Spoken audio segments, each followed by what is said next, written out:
More than meets the eye, indeed.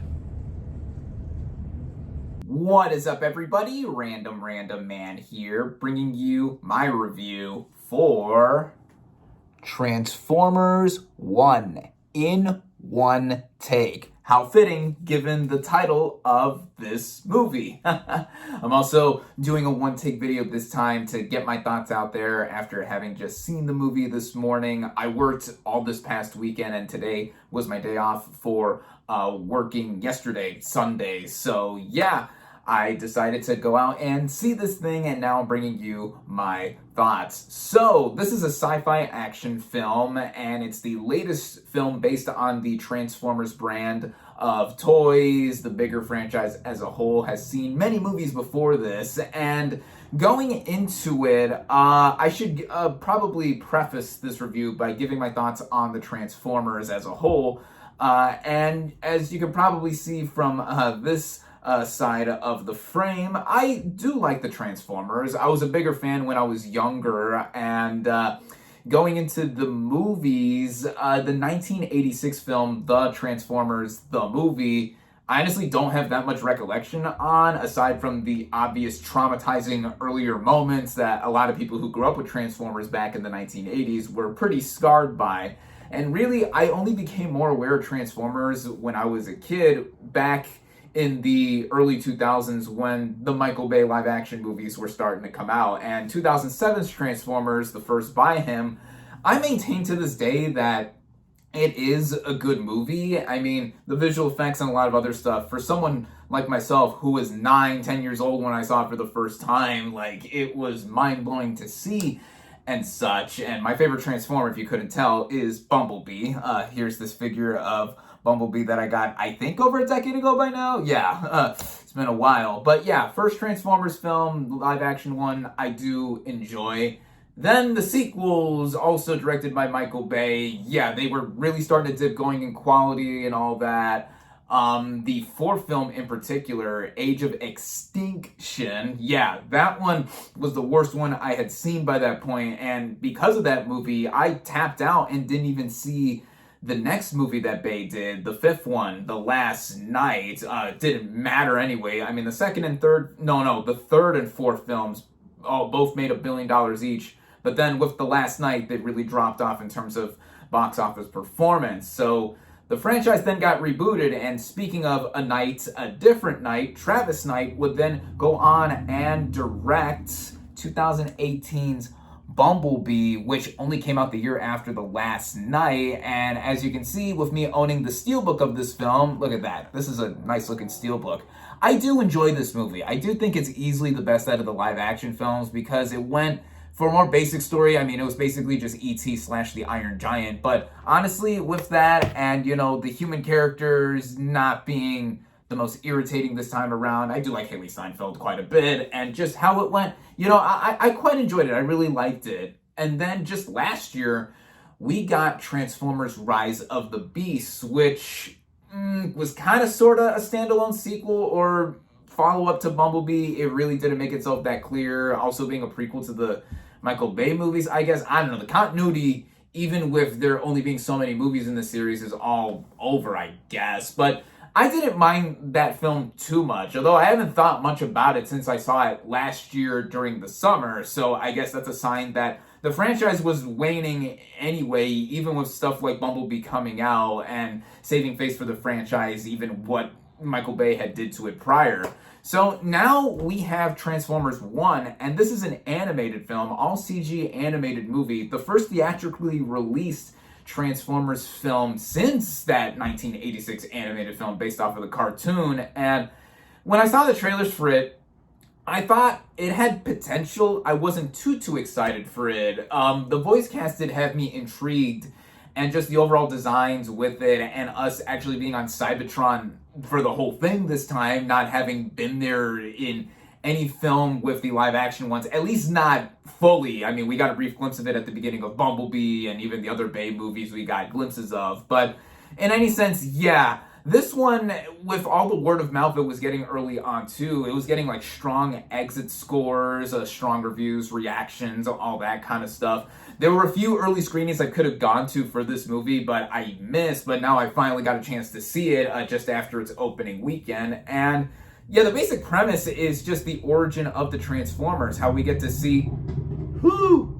This is what I get for doing this in one take, once again, like with my previous review. But yeah, we are actually on Cybertron, and we get the origins of our main characters before they eventually split off into different sides/factions. So starting out with the cast and their performances, the vocal performances, I should say, Chris Hemsworth plays Optimus Prime, or as he is known in this film before taking on that mantle, Orion Pax.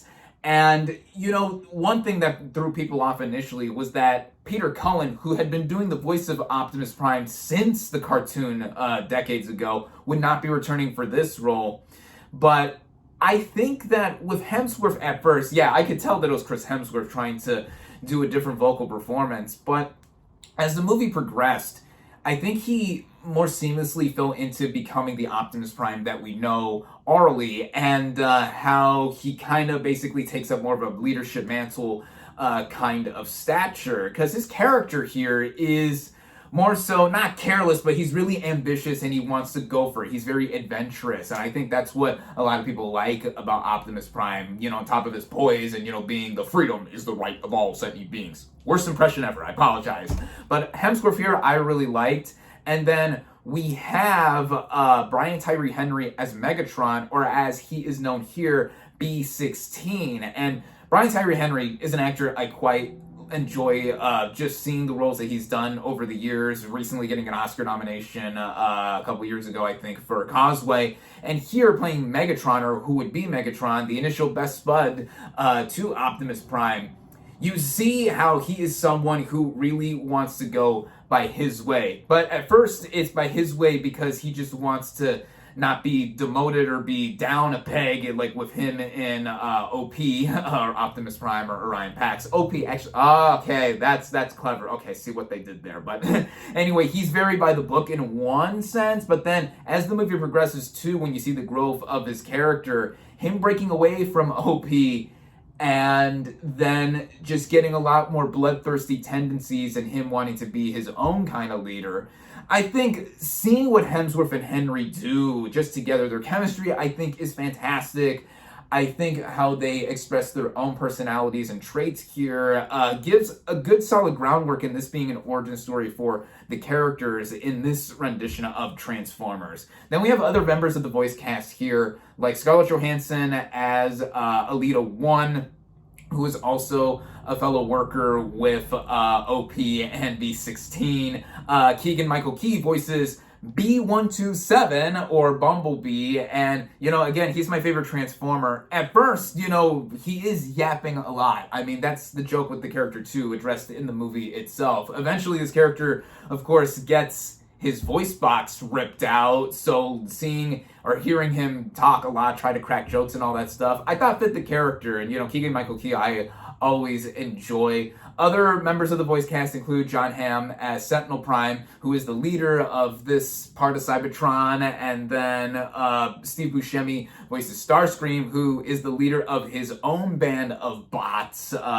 And Lawrence Fishburne, I gotta give a shout out to as well, because he plays an ancient robot that the four initial characters I mentioned eventually run into. The voice acting here all around, I do think, is more than solid. I do think that these actors embody the characters that they are playing. And then with the movie itself, again, it's an origin story. We get to see that OP and B-16, they're mining bots. They can't even transform. They don't have the ability to transform. And they have a lot of drive and ambition to strive to be bigger than the status that they are currently at, in wanting to be Transformers, and then also wanting to make a bigger impact on their home planet of Cybertron.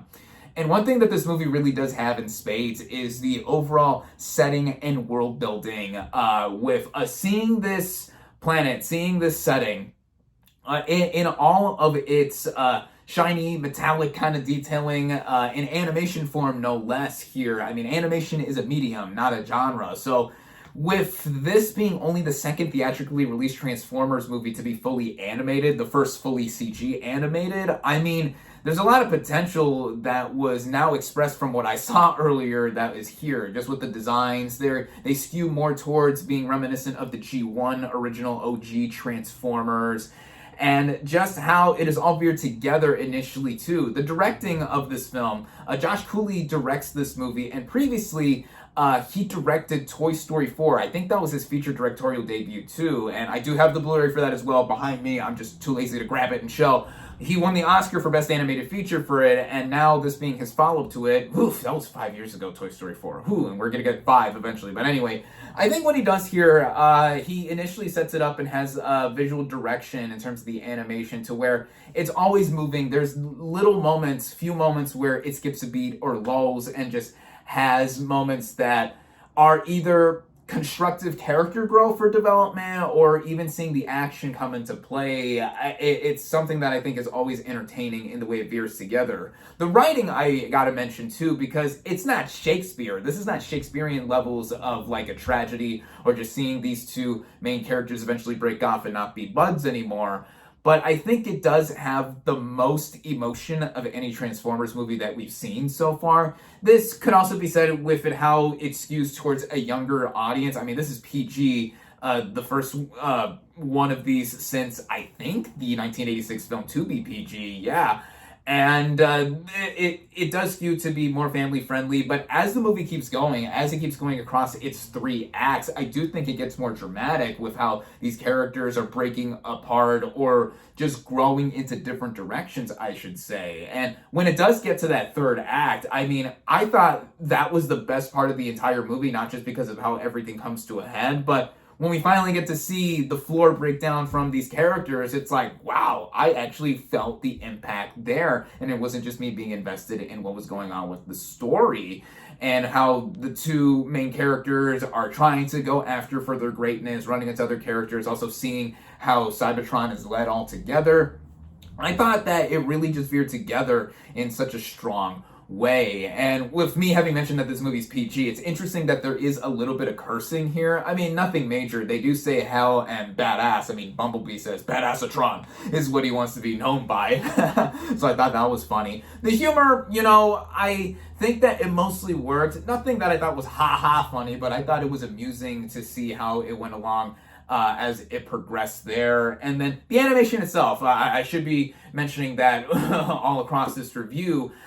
This has great animation with, again, the designs of the Transformers, the world building, and just how it all comes together and moves. The action, when it does come into play, I do think that it has some of the best action I've seen in any Transformers movie because it's more aerial space, what we could see. I mean, it's not down on Earth at all, so we don't have to deal with those pesky humans or anything that's not a robot or doesn't transform into a weapon or a vehicle. I will say that one thing that this does share in common with the live action films is that with the action, even in animation form, sometimes it gets a little hard to tell who's who in the action when it is so fast paced. I mean, of course, you have Transformers like Optimus Prime, who has a red and blue color scheme on him, and then Bumblebee, of course, he's black and yellow. You can tell when they're fighting or moving around. Scarlett Johansson's Alita is pink, but then most of the other Transformers have like shades of gray or they're darker, mostly the bad Transformers, I guess. But like, that's only one thing that I think does carry over from the live action films. But in terms of the action, how it's all put together visually, the sound design, you know, classic sound effects are put in here. The music, Brian Tyler does the music. I think it all came together to be a package that was, again, entertaining. I do think that it expresses among the best that the brand has offered cinematically thus far. It runs at about an hour and 45 minutes, and stay for the credits. There is a mid-credit scene and a post-credit scene.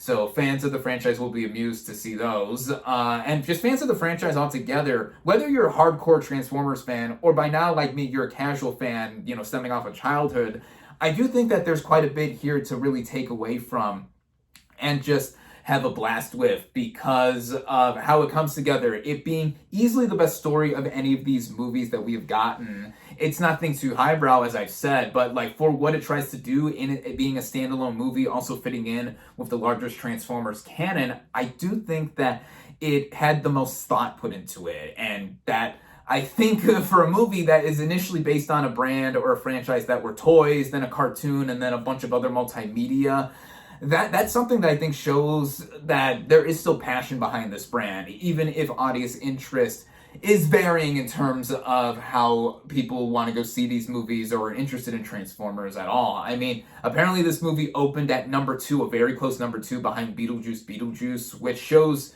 the strength of Beetlejuice, which I really enjoyed too. But with how this is, I guess, another reboot, just another rendition of Transformers that is now animated, which I'm grateful for, because now going forward, we should get more of these animated Transformers movies to be reminiscent of the brand's past and nostalgia. But yeah, I don't know where we're going to go from here in terms of Transformers and such, because of how Rise of the Beasts did last year. It didn't do that hot in terms of the box office. Now this apparently is not doing that hot, but I mean, it is what it is, I guess. But just looking at the product as a whole, looking at this film overall, again, if it's not clear by now, I really enjoyed it. I think anyone can get into this very easily. Starts out a bit basic, but then as it keeps going, I think that each successive act gets better and better, just to amp up the tension, up the ante, all of that put together. And yeah, I really enjoyed this. I definitely recommend Transformers 1. And really, there's not much left for me to say, but give my final verdict. My final verdict for Transformers 1. Okay, my final verdict for 1 is not 1. I was trying to make a joke, but I failed. Okay, my final verdict for Transformers 1 is not 1, not 2, not 3, but 4 out of 5 stars. And there you have it. Thank you all, as always, for watching. Be sure to like this video, comment on what you thought of Transformers 1. Social media links in the description. Subscribe to my channel for more, and I'll catch you on the next movie review.